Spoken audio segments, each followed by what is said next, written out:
Well, we're back. It's been a few weeks. We took a summer break. That's what I would call it, right? Yeah, I mean, that's what I call it. Everybody else gets their summer break. Why don't we? Well, we took ours a little late in the summer. That's true. Truth be told, man, we were busy. Life On vacation. Life gets in the way. It does. But anyways, man, I'm Chase Hope, I'm Luke Sullivan. and this is Cover 2 Sports. And Well, we never really blow coverages, but we have slacked off a little bit in the last couple of weeks. Not our fault, though. Life gets in the way. life happens. But Where do we start? There's a lot to get to. well, let's start of the quote-unquote fight of the century. I thought it was pretty good. I thought it was definitely a lot better than I thought it was going to be. I think a lot of people gained respect for Conor McGregor. Yeah, I believe so, but it was nice to see Floyd actually go on the attack, compared to the Manny Pacquiao fight a few years back. It seemed more like an actual boxing fight. This one did. Well, I mean, Floyd needed to go on attack. The guy's still not a boxer. He's a UFC fighter. Exactly, but I didn't expect anything less. No, Floyd, honestly, I thought fought a perfect fight. He let Conor tire himself out because Conor won the first 3 rounds without a doubt. He probably won the 4th, but Floyd started really coming on strong in the 4th round. I mean, you know what? People, they say, oh, the fight was a disappointment. How? The guy lasted 10 rounds as one of the best boxers that ever lived. I mean, is he the best boxer ever lived? He's 50-0. No. And before you say, well, hear me out. He's not because of all the things that have happened outside of the ring. I got you. If he's 50-0 and none of his antics and the way that he acts and Floyd Mayweather being Floyd Mayweather, and I like Floyd. He's a great boxer. I like to watch him box. I think he's funny. I do. I think the guy's hilarious. He knows how to promote himself. He knows how to make a lot of money. A lot of money. I mean, he just pretty much single-handedly made $300 million. Just that, and I mean, in the ring, plus pay-per-view. And plus, man, if it wasn't for him, McGregor doesn't get that big payday. True. But people would look at him how they look at Mayweather, at Ali, Joe Frazier, guys like that. Tyson. Sugar Ray Leonard, Vander Holyfield. A little bit heavier, but same deal. Yeah. They would look at the same light, but none of those guys, other than Mike Tyson, of course, had any sort of out of the ring. I mean, Muhammad Ali is one of the most beloved people that ever walked the planet. Exactly. And for good reason. Exactly. I mean, he was an all-around good dude. And, his boxing record suggests he's one of the greatest. He is one of the greatest. But in the grand scheme of things, I don't believe people will. They'll look at the record, but it's more than that. Especially, I mean, it shouldn't be, but the fact that the domestic violence and the this and that, in this day and age, it's going to weigh on him. Well, I got a question. It's going to weigh on his reputation. I got a question for you, Luke. Is Floyd Mayweather a better fighter, better boxer than Oscar De La Hoya? Well, he beat Oscar De La Hoya, did he not? Yes, but I'm saying, looking back, La Hoya's done fighting. Well, they fought each other and Floyd won, so the answer is definitely yes. But I'm saying career-wise, thinking about everything that's happened, that just at the top of your head, would you rather be De La Hoya or Floyd Mayweather? Well, does having all the money count? Because if having all the money counts, I guess so, but you got to think of all the. Would I rather be as okay? In this scenario, do I get to be them as everything that's happened in their life, or do I just get to have the career and the money, and not the distractions outside the ring? That's a big. You got to take it all. You have to take it all. Then of course, I'd probably rather be Oscar De La Hoya. More people like him. But I don't think Floyd Mayweather cares. Would you care?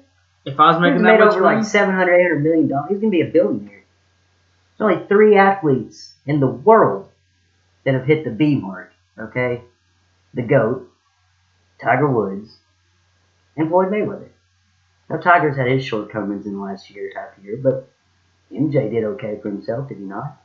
Yeah, he did. But He's still making a lot of money. But as far as fighting goes, Floyd's obviously 50-0. Oscar De La Hoya's 39-6, and 30 of his wins came by knockout. I mean, yeah, I think I would rather have his boxing career. I like the way he boxes better than Floyd. Mm-hmm. But I think Floyd Mayweather is one of the smartest boxers that ever lived. Oh, I completely agree. He may not be one of the smartest people on the planet, but he's a smart boxer. He's a good boxer, and we've seen the last of it. Yeah, he's done. He said he's done. I mean, I wholeheartedly believe that. Look, for Conor McGregor, Yeah, you're 0-1 as a boxer. Okay. But he put up a hell of a fight. He can still go back to the UFC and absolutely run everybody. He's still the best UFC fighter on the planet, if you ask me. And he's one of the more promotable names, as you can tell. He definitely knows how to promote himself. Exactly. Him and Floyd, for a while, I thought it was a little. There's a couple of days I thought it was a little too much, but at the same time, everybody was talking about it. Looking back on it now, and it turns out that the negotiations to get this fight to happen were not as hard as one thought. Mm-hmm. The two guys really did respect each other. Oh, definitely. And for Floyd Mayweather to respect someone as much as he talks, and same goes for McGregor, that means that there was a mutual respect there. Exactly. It was a good fight. As soon as the fight was over, they weren't. Exactly. There wasn't no hard feelings or anything. It wasn't like what had happened in leading up. And look, all the promotional stuff, everything that happened up before the fight, it's all fodder. Okay. It's to get. It's wanting to get the buzz up. You know. And as much as people from the boxing world came because Floyd was in it, McGregor brought a whole lot of people to the table that would have never watched that fight otherwise. If it was Floyd Mayweather versus literally anybody else on the planet, nobody cares. Other than the fact that he, would be going for 50-0. Mm. The fact that it was Conor McGregor, he's a UFC fighter who had never boxed before. That's why the fight was so big, so hopped up. And you know what? He had to have gained got a lot of respect for a lot of people because he hung in there. And I told a couple of my buddies, I don't think he was gonna get knocked down. He's still never been knocked down. Was he out on his feet in the 10th round? Definitely. Was he completely out of it after about the 8th round? Probably. But that guy's not going to go down. He's one of the toughest guys I've ever seen. Do you think the ref called the fight too soon? No. I personally don't, but that's all I ever heard on Facebook was backlash about calling the fight too soon. But people have to understand this is not UFC. Okay, in my personal opinion, and for record, I think he put up a hell of a fight. I think he didn't, and he even said it, just the cardio aspect of it, because you got to think he's fighting, 3-minute rounds in the UFC? No, it's 5 minutes, 3 rounds. 5 minutes, 3 rounds, 20-minute fights? 25. No, it's 5 minutes, 5 rounds. I'm sorry, okay. It's 25-minute fight. Versus boxing, if he goes the whole... He's never made 5 rounds. Yeah, and if he does the whole 3 round, or 3 minutes, 12 rounds, that's 36 minutes. And, that's only 11 minutes. Well, that's... 11 minutes is a long time. A lot of minutes to bounce around and take shots from a guy that's pretty not... Granted, it only went in the 10th round, but still. Well, that's still a lot of time. And you had the delay, too, with the pay-per-view, which that had to suck. But, I don't... Things like that. I just think he put up a heck of a fight for a guy that never boxed before. Exactly. He was facing one of the greatest boxers. Exactly. But I agree. I feel like if the ref did not call that fight, McGregor was going down for the first time in his career. We'll never know. He was jelly-legged. You could tell. Floyd, when he lands that one punch, he's staggering. Bad. We'll never know. Exactly. No, we won't. But I have to say, in the earlier rounds, there's a part of me that thinks that he's such a crazy son of a gun. He wouldn't have went down unless he was completely out. Even if he was conscious, he's not going to hit the deck. I thought watching the fight, unless he loses consciousness, he won't hit the deck. Yeah. And he looked like he was basically out on his feet. That's fair. But he was not. I didn't believe he was going to hit the deck until he had to have been knocked out. Knocked out. He was never knocked out. The moment I knew, man, that it was going to be a real fight, like a real fight, and not just some little... Within the first 3 minutes. When Conor McGregor landed that hard uppercut on Floyd. And he stuck his tongue out. Yeah. I knew. He's here to box. Yeah, exactly. Well, and I said the same thing, but I said if he has to knock him out. Because I said the whole time, I don't think he's got the legs underneath him after 6, 7, 8 rounds. Mm. And because, it didn't really look like it. I'm not accusing him of mailing it in, per se. I think it was smart what he did, but in reality, I don't really think Floyd could ever fly live about the first 6, 7 rounds of the fight. He knew if he could get him to the 8th, 9th, 10th, he was going to be able to do exactly what he did. Floyd knew he could not lose more than 5 rounds. In a 12-round fight, you don't want to get it that close where you both have 6 apiece. Oh yeah, but I think any unanimous decision was going to go to Floyd anyway. No. You really going to think the judges are going to make it? No, based on how boxing has been, no, it's going to Floyd unless downright it's way too obvious. Well, and there was enough doubt there that And it didn't matter because it didn't go the full distance. We got to move on. We got a lot to get to. That's right. Great fight. Good for boxing. Brought a lot of people in and probably not going to be there anyway. Yeah. Good for the UFC, too. I'd like Great to for see, all parties. I think it was a win-win-win for everybody. But I'd like to compare this ratings of this fight to the Triple G Canelo coming up in a few weeks. That'd be an actual boxing. I think that'll be a great fight, but not as many people's going to watch that. I don't think. Well, maybe if they can carry the wave of this past fight. But no, it doesn't have the names attached to it. Exactly. The names were everything. And that's why the payday was so big. No matter what happened. I think it was great for the UFC, for boxing, for everybody. For McGregor, Mayweather. It's perfect. People that said they were disappointed didn't know what they were looking for. Exactly. People that said they were disappointed thought Conor McGregor was going to knock him out. That wasn't going to happen. I'm sorry. Okay, he didn't knock anybody. Look, he's never knocked anybody out cold in the UFC with his fists. Yeah. He chokes people out. You know what I'm saying? He wasn't going to knock Floyd Mayweather out. I completely agree. There's no way. And I really don't think Floyd Mayweather would have knocked him out either. Just because, he is a little lunatic. You know what I'm saying? He's a little crazy. And a guy like that, you get him all that pride on the line. I don't think he was going to hit the deck unless he just took so many shots that he literally just lost it and blacked out. And I don't know that he ever was going to get to that point. He's close, but I'm not sure. It doesn't matter. But I mean, when they ended the fight, the round was almost over, so he was going to at least get a 30 seconds. I was cool with the fight being over when it was over. Yeah, I was too. I know. Because, I mean, it was going to be more of the same than 11th and 12th round. Mm. Even though McGregor was hanging in there, that was it. He wasn't landing punches. You could tell he was fatigued. He was gassed. And I said if he doesn't somehow or another get him out early, there's no way he can go the distance. I didn't think he'd be knocked out. I just think he was not built to last that long. Exactly. I mean, you're not going to become a full-fledged boxer in 6 to 9 months. It's not happening. He put up a hell of a fight. Yeah, it was a lot better of a fight than I thought. I'll give him that. I was pleasantly surprised with the effort that he threw in, especially early. Oh my God! Holy cow! This is insane. But as you said, Luke, we've got a lot to get to. You want to start with the deal the Texans just made a few hours ago? Deandre Hopkins got $81 million. Yep. That's a good deal. 5-year extension, $81 million, $49 guaranteed. That's a good deal. What about Matthew Stafford? What about him? Well, he'll be the highest paid quarterback until March. Yeah, there's been a lot of complaints about that. Well, he's never won a playoff game. Well, but he's the best quarterback that was due for. Ever had. Well, he's the best quarterback due for a contract right now. Yeah, that's fair. And the market. Okay. When a quarterback's up to get a new contract from here on out, and it's been this way forever, it continues to go. The market is going to get reset every single time. I have no problem with the money he got paid. I don't either. What were the Lions' other options? Tank, let him go, and then be the Lions again. The Lions have at least been relevant. And people can the say guy's not bad. No, he's a good quarterback. People can say what they want to say about him never winning a playoff game, but he's only had one. There's only been one season where he had an elite defense. Other than that, he's had no defense. Look at the Saints. The Saints have proved that you have to have a defense to win because they score points like crazy. I mean, even Atlanta didn't have a great defense last year until the playoffs. But they are a young, budding, rising That's defense. what I'm saying. But they took their lumps, and they came out better for it, and the offense was prolific. Mm-hmm. But we got to get DeAndre Hopkins deserves to get paid. I think it's a good deal. They had to lock him up. I hope that he takes some of that money and gives it to flood relief because that's terrible what's happened down there. Yeah, we feel bad for all y'all down there in Houston. It sucks. We're getting the rain from it today in Tennessee. Yeah, crazy to think that this hurricane's literally 6 days old, mm-hmm. and it's just now reaching the Tennessee.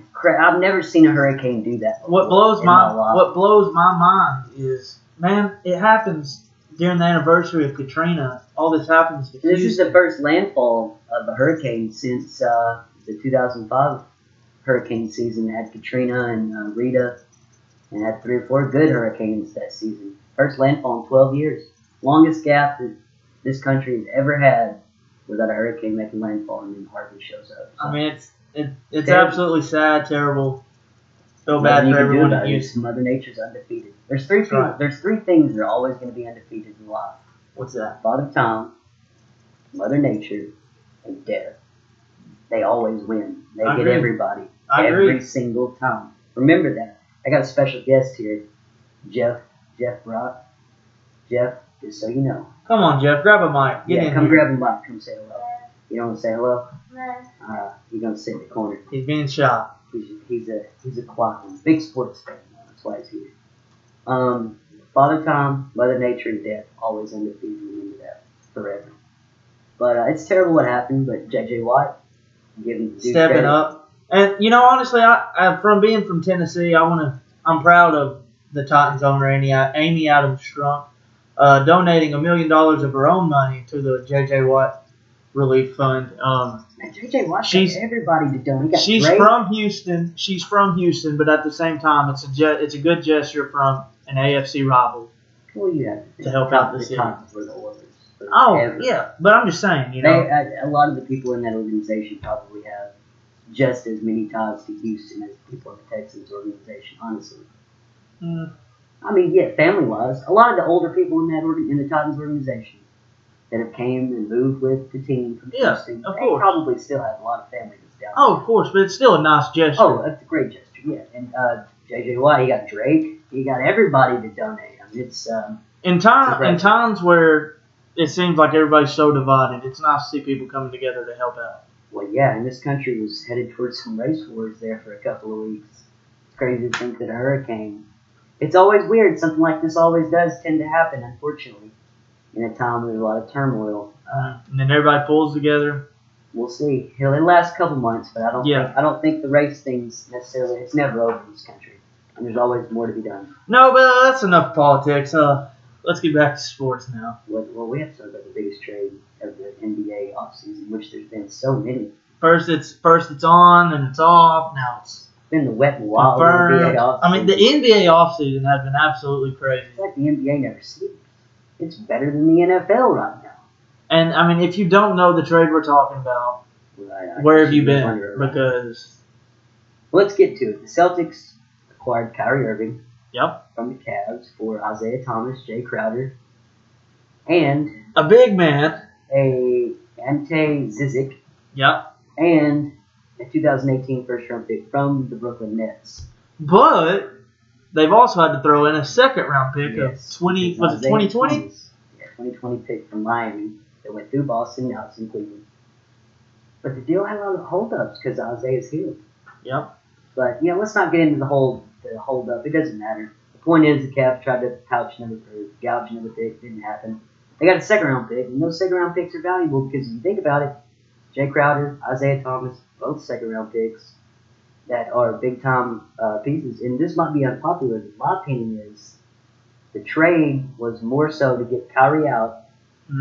But the centerpiece of this trade, other than the Nets... Let me warn you guys. Here's Luke's hot take. It's a hot take for the day. I mean, it's pretty hot take. I don't think it's scalding, but it's warm. Mildly warm. All right. Lukewarm. All right, so let's get to it. Can I coin that? Lukewarm? It's a lukewarm hot take? It's a Luke's lukewarm hot take. Ooh. A little play on words there, don't you think? I think, personally, Jay Crowder and the 2018 Nets pick were the centerpiece of the deal, and Isaiah was just kind of a sweetener. And people were like, oh, Isaiah Thomas had a great year. I love Isaiah Thomas. I'm a short guy myself. I find it to be amazing what he can do with the basketball. Guys, if you don't know, Luke is a very short guy. Isaiah Thomas is one of the most unbelievable players I've ever seen. I'm always amazed at what he can do with the ball in his hands. Exactly. I just think the way the Cavs team is constructed, they're built to beat one team, the Warriors, and they needed another on-ball defender similar to LeBron, and Jay Crowder has got the locks. And I mean, he's also not too shabby offensively. Oh, he's a great three-point shooter. I mean, not the best, but he's spread the floor. He's a great player to have coming off the bench in relief of LeBron. And he's a great player. The Cavs, you got to give the GM a lot of credit. Working under Dan Gilbert can't be easy. But he made the best out of what was a really bad situation. But my thing is Danny Ainge of the Celtics, he's been known he accumulates assets. He likes to accumulate assets. He just cashed one in. And when you look at the deals for Jimmy Butler and Paul George, I feel like it would have made a lot more sense for them if they're trying to make the NBA Finals and take on the Warriors. Why are you not going out to get Paul George, Jimmy Butler? Paul Because George obviously you did not have to give up as much as you did for Kyrie. Well, Paul George is going to LA next summer. That's a foregone conclusion. Okay, but Lakers just got fined for that, by the way, $500,000 yep, for tampering. informational contact between Rob Pelinka. That won't be the last tampering charge levied against that Lakers group, Magic and Pelinka. I really don't. I mean, it's true. Magic, as good as Magic has always gotten away with whatever he wants because he flashed a smile and he's Magic. But at the end of the day, he's playing with a different set of rules than he's ever played with before, and he's got to realize, he can't be so open in his love for everybody because that's tampering. Yeah. Is it stupid? Are the rules kind of stupid? Yeah. Yeah, players can recruit players. You mean to tell me that Celtics trade for Paul George if they make the NBA Finals, it's not worth what little they had to give up? Because the Thunder really didn't give up much to get a superstar. Even if it's for one season, they didn't give up hardly anything. I don't think the Pacers were going to trade Paul George to an Eastern Conference team.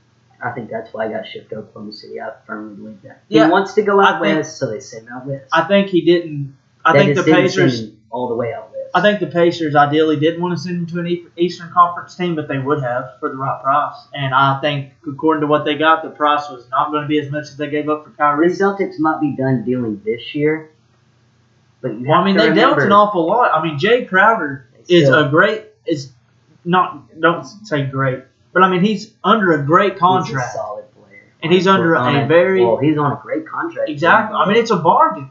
For the Cavs. It was a bargain for Boston. Yeah, and they got Kyrie Irving back. See, that's what I'm saying. Kyrie, look. His defensive struggles are well documented. I get it. He doesn't play a lot of defense.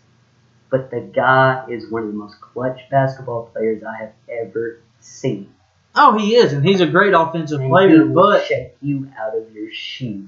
With the Celtics earlier in the offseason trading Avery Bradley and getting Markieff Morris, who's the shooting guard? Is it Smart? Is it Brown? Is it Marcus Smart? Terry Rozier? They got a lot of young guys that are still. So it's obviously the starters. As of today, yeah, he can. He's a great defender. Yes, and Gordon Hayward's going to play the 2, I think. You think he plays the 2 instead of the 3? Yeah, I do. Somebody's got to start. Well, you got Tatum and Jaylen Brown. One of those guys is going to have to start. Tatum could be a power forward. No. With Al Horford at center. He's like a Paul Pierce reincarnation. Mm. But maybe a little bit better. He's a great offensive player. You were underestimating how good Jason Tatum was in the summer league. No, he's a good player. I think he'll be on that team. He's 6'8". He can play the power forward. Yeah, but he's an offensive player. He's kind of like a Draymond Green. He's not the average height for a power forward. In the East. He could play the 3, and Hayward play the 2. I think Jaylen Brown could play. He could guard all 5 positions. That dude's a lockdown defender. He's just young. And he balled out in the playoffs. He didn't have a great rookie year, but he showed up in the playoffs. Just who after this trade, honestly, who won the trade? Both teams. It's a 50-50 deal. Okay, well, who do you think has a better shot of going to the NBA this year? Yes. Cleveland. Yeah. Next year, and from the next 7 or 8 years, Boston. Definitely. Because LeBron's still on the Cavs. They still have LeBron. Yeah. So, I'm assuming they still have LeBron. I'm assuming it's going to be another Boston-Cleveland conference final. For sure. It'd be a disappointment if the Celtics don't make it to the conference final. And then, with Kyrie. Of course, we're going to have a opening night's going to be fun. Warriors-Cleveland. Opening night's going to be really fun. Boston travels to Cleveland. Oh, it'll be a good game. How many boos Kyrie gets? Quite a few. I'd say he'll get jarred out of the gym. Ain't going to affect his performance none. No, I hope he drops 50 on him. Why? I wouldn't want to play with LeBron either. Well, all right, hold on. Let me backtrack that. Let me walk it back a minute. I want to play with LeBron if I'm Kyrie Irving. I totally get why he doesn't want to play with you. I get that. It's fine. We've talked about that on this show before. And I think he landed in a perfect situation. That's going to be a really, really good offensive team. He went to where he wanted to be a focal point. Gordon Hayward can be the guy. He can score. Al Horford's a good defender. And they got Kyrie Irving. The Celtics are good. Who cares about who's playing a 2 guard? It doesn't matter. Marcus Smart can defend. He's a nosy defender. Reminds me a lot of Tony Allen. He's a good defender. He's got to play hard, and they'll be all right. And the East is still not that good. No. People act like, oh, the power shift in the East. Okay, literally, Kyrie just went from the second best team in the East to the team that had the best record last year. The two teams just swapped point guards. Regardless on the record, I think Cleveland was still the best team in the East last year. Well, yeah, when it came to play. So I think he's now in the second best team. Yeah, LeBron stays. And if anything, the East is weaker. They've lost Jimmy Butler and they've lost Paul George, and they're in the West. Well, that's documented. Yeah, of course. The East is going to. So I don't get how all these people say, "Oh, the power shifting back to the East," because it's weird. That's not the case at all. I don't know. I think it'll be fine. I can't wait. We're like a month and a half away. So, Tiger Woods is back to hitting golf balls. Anyways, he's got the medical clearance to start pitching golf balls. So he's kind of back, I guess. Tiger. I don't know if he ever golfs again. Does he? Does he need to? I don't think he needs to, but I think he loved it too much to just give up. Well, I think he needs to, just so people don't think. Because look, what he got arrested with, and the things that are in his system, and this and that. And I'm not judging. I'm not judging the man. I don't know what kind of pain he was in. But man, you were playing with fire, having those kinds of drugs in your system, driving around a car. Okay, and he's lucky to be alive. Honest to God, he's lucky he didn't fall asleep behind the wheel of the wreck and die.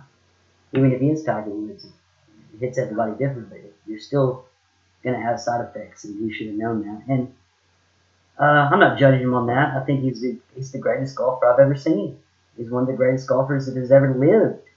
But I personally think he's done. I don't think he'll ever golf again. I really don't. I don't think he needs to. I think he should. He's a super competitive guy, but if Tiger comes back, he cannot be the prickly Tiger Woods that we've grown to know. Okay? Tiger needs to come back and be completely transparent about what happened. Okay? He has to realize that he can't be this stickler guy that's kind of a dick to everybody. You know what I mean? He has to be completely transparent to everything. I think Tiger, he wants to get rid of all this negativity that's happened ever since his whole. Got to act different. Exactly, and I think, man, I don't think he'll ever win another major, but I think he's trying to do everything he can to win another major to help kind of forget about. Still supplant his legacy. Because you look at his accomplishments. He's still, in my opinion, he's still the best golfer of all time. Between him and Nicholas. Yeah, it's close. It's like 1 and 1A. So, what's next? Well, Luke, I know you're in love with the Ball family. So let's talk about high school junior LaMelo Ball having a $395 signature shoe. I don't think, my personal opinion is LaMelo will never play at UCLA. And I think that's okay. Why do you think he never plays at UCLA? Okay, well, think about it from LeVar's perspective. Yeah. Okay. Say he doesn't go, and when does he graduate? 2019? He's a junior this year? Yeah. Okay. So when he graduates in a year and a half, I highly doubt the NBA is going to change the one and done rule by then. It's just 2 years from now, right? They're not going to change the one and done rule just for LaMelo Ball to come out and go straight to the NBA. All right. So for a year, he's going to have to play basketball somewhere, right? Correct. Yeah, he could go overseas making money. Where do guys go if they don't go to college? Brandon Jennings. China. Yeah, exactly. Europe, anywhere. And Emmanuel Mudiay. This is a great idea because think about it. You are taking the Ball brand international and taking it across the pond. It might be genius. It could be absolutely genius. We'll see how it plays out. Yeah, we'll see how it plays out. But I got the bold strategy. Talking about this, I got a question for you. Would you say competition? Because I've heard it. Let me tell you this first. I've heard it compared to like saying the NBA is the MLB in baseball, right? And saying college is kind of like AA. Would you compare the competition you're facing in college? How would you compare that to the competition you would face in professional overseas? Well, I think he would probably dominate overseas. I don't know. He's got to still grow. He's a young guy. Mm-hmm. He's got to grow into his body. I don't know. No, I'm asking how the competition. Do I think is it better or worse? Do I think American college basketball would better prepare you for the NBA than playing overseas? Is that what you're asking? Is that the question? Yeah. Probably. I mean, yeah. But you've seen guys be successful when they went over there. And I don't really think LeVar cares if he goes to UCLA or not. I really don't. College is a stopgap for that family. It's a stopgap, and they need to change that. Look, if there's guys that feel like they could be ready to go to the NBA right out of high school, go. And I think I think the rule needs to be changed. One and done is stupid. If you do commit to college, however, I think you should have to go for 3 years, just like college or football. Wow, that's stupid. Like, you're wasting. You can get a degree in 3 years. Yeah. I mean, Deshaun Watson does. Exactly. A lot of guys do not get. They never go back to college, and a lot of these guys that go one and done, they don't make it in the NBA. And then what are they left with? What do they have to show for anything? Nothing. Exactly. So if you feel like you're good enough and you want to bet on yourself, I believe you should be able to come right out of high school, be a professional. You can do it in major leagues. The NFL is a little bit different because your body's not ready. Your body at 18 years old is a senior in high school, and your body at 21, 22, after 3 years of working in a college weight room for football, that's two completely different things. Basketball, however, there are grown men that are seniors in high school that can jump right in. Yeah, I mean, take LeBron James for instance. I mean, his senior year in high school, he was still dominated in the NBA. Yeah, I mean, look at the guy. Look at the successful list. There's KG, Kobe, LeBron, Dwight Howard. You know, for every one of those guys, there's been guys that have been less successful. Kwame Brown, I understand that. But those guys hung around and made a nice life for themselves. Exactly, and when they're done, if they wanted to go to school, they could have paid for it. Exactly. They didn't exactly wash completely out. I don't really get the one and done rule. I think for John Calipari, he really hopes it never changes because he's absolutely mastered it. Yeah. People go, John Calipari is bad for college. Well, what do you mean John Calipari is bad for college? They're one and done no matter where they're going. John Calipari is smart. John Calipari is so ahead of the curve that everybody else is jealous. That's why they call him the villain. He's a great recruiter. Has he cheated at other places? Definitely. I mean, he got caught twice. Yeah. Do I think he cheats at Kentucky? No. It's not hard to say, hey, you come here, you stay for 9 months, you go to class, just enough to pass. Just have that GPA. And then you practice, and I will get you to the NBA. Look how many guys he's churned out of there since 2010. Oh, it's ridiculous. John Wall, DeMarcus Cousins, Eric Bledsoe, Jody Meeks, Karl Anthony Towns. No, Jody Meeks was actually there. That was the coach before him. Well, still, he came from Kentucky. Yeah. He stayed 3 years. Anthony Davis. It doesn't matter how long they stay. Just look how many people he's got there. Got from Kentucky. Devin Booker.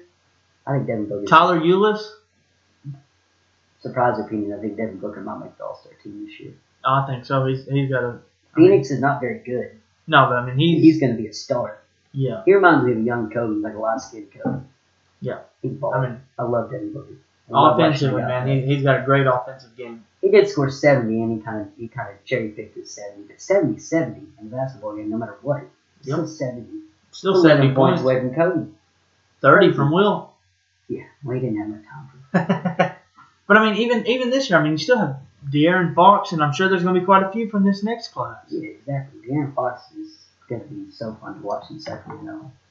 They don't have a lot to look forward to as Kings fans, but they need to pack the stands to watch De'Aaron Fox because I think he's going to be fun. Especially a little rivalry that, I mean, it's got some attention, but it'll become bigger when they play each other for the first time. You got to think this is an old school rivalry that's kind of coming back into play this year. Lakers and the Kings? Think about it, because I don't really think De'Aaron Fox has a problem with Lonzo Ball as man-to-man. Yeah. But I think he thinks he's better than him. And so De'Aaron Fox is going to be able to prove it. He torched him. He torched him in the tournament last year. What do you have, 38? He had 38 or 40 on Lonzo was not stopping him. He hung it on him, and I think that's, we'll see. That'll be a fun game. I'm excited. This is the most excited I've ever been for an NBA season ever, period, in the discussion. The rookies are good. The uniforms look crazy this year. A lot of the teams have been reading. We haven't talked about that. The Timberwolves. How many teams got new uniforms? Timberwolves, Pacers, the Blazers kind of updated their uniforms a little bit. Are you talking about with just the new uniforms or just the Nike? Well, the Pacers, the Timberwolves, and the Blazers got like a bit of a makeover. The Timberwolves had a huge makeover. The Pacers had a huge makeover. The Blazers just kind of sharpened up their uniforms, so those are classic. You can't really change those.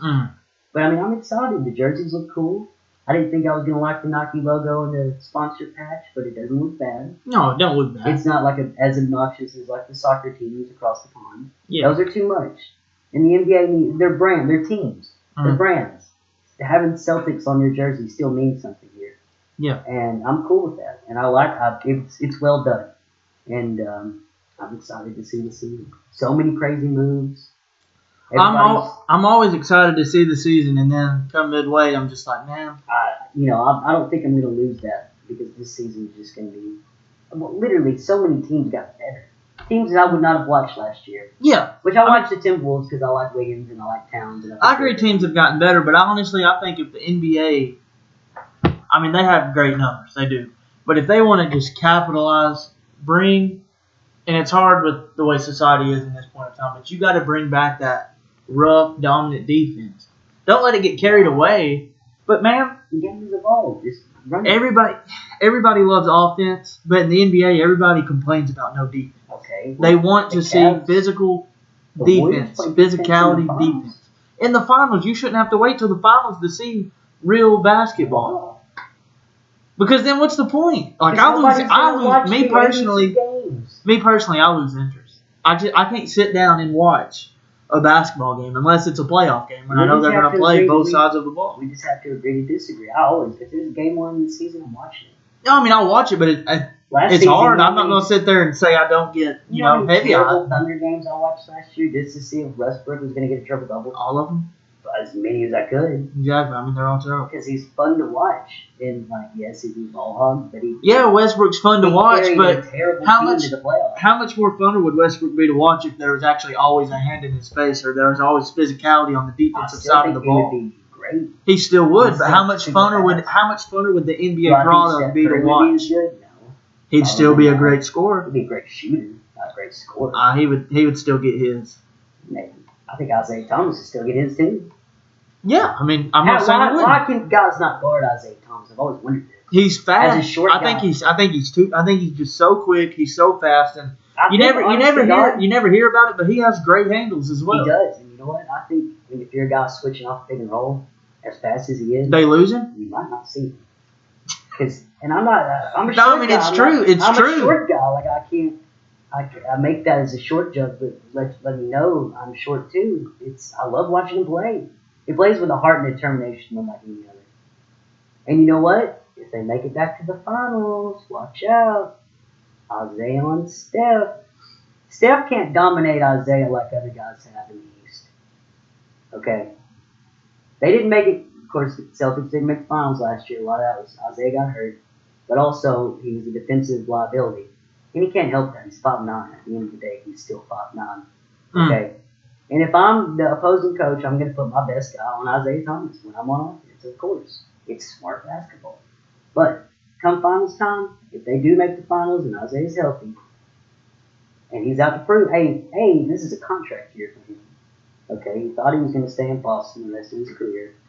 And he genuinely, wanted to stay. He loved the city. You go back and watch our show, or listen to our show from about a month ago. I kind of said, I didn't know this was going to happen, but I didn't really think he would be there that long. I didn't know he was going to get traded. Let me tell you guys something. Luke has this weird sense of saying things and then it just happens. I predicted the first 6, 7 picks, 5. It was like 6 or 7. Draft. I mean, it's just crazy. Joking. He talks about 2 weeks before the draft. He talks about the Timberwolves making noise, and all of a sudden they go out and get Jimmy Butler. And they give up pretty much the exact same players he talks about. Yeah, Zach LaVine. Chris Dunn. You know who's going to probably win the lottery this year? I hope it's you. Probably the Bulls. Yeah, me too. I hope it's me too. I mean, as good as you're saying, you need to just sit here and say the winning numbers and go play. I need to play the lottery. No, I can't say the numbers. I'm going to take my ticket. You got to say it, so it happened. No, I can't. No, speaking it into existence. To borrow, I guess I'm LeVar. Mm-hmm. Speaking into existence. Yeah. I don't know. I mean, I don't know. I just think the Bulls will probably bottom out. Probably be lottery. Be good for the NBA. Chicago needs to have a good team. Yeah. Maybe the Knicks Chicago's a big market. The Knicks, still man. Months later, they're still a mess. Exactly. We'll come back in November. We'll probably be like a mess. The worst team in the East. Yeah. So I guess it's time we're going to move into our final segment of This Day in Sports History. Yes. So back on this day, August 31st, back in 1950, Dodgers. Oh, man, you drove away on that. I know, man, it's awful. But in 1950, Dodgers' Gil Hodges hit 4 homers and a single in the game against the Braves. And then that's a pretty good game. I mean, that's a great game. What was it? Was he 5 for 5? Yep, I believe so. 4 homers and a single. Okay. And then in 1987, Curtis Strange sets the golf's earnings for a year record with $697,385. I mean, that's a lot of money in 1987. Yeah, that's probably tripled, quadrupled. I mean, it's a lot more now. I would say, I would definitely say Tiger probably up that about 7 8. Yeah, I'd say so too. And then back in 1990, King Griffey Sr. and Jr. are the first father and son to play on the same team, which each went in their first game together. They both went 1 for 4. Father son. It's better than nothing. Yeah, it's just crazy. Alrighty, well, hey man, we'll see you next week. I promise you this time. Life won't give away. That's right. We'll be back. We're back. We're not going to blow no coverages. College football starts tonight, so we'll have lots to talk about. Opening week.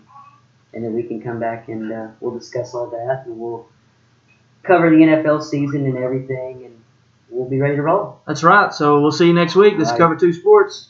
So, Chase Hope. See you later.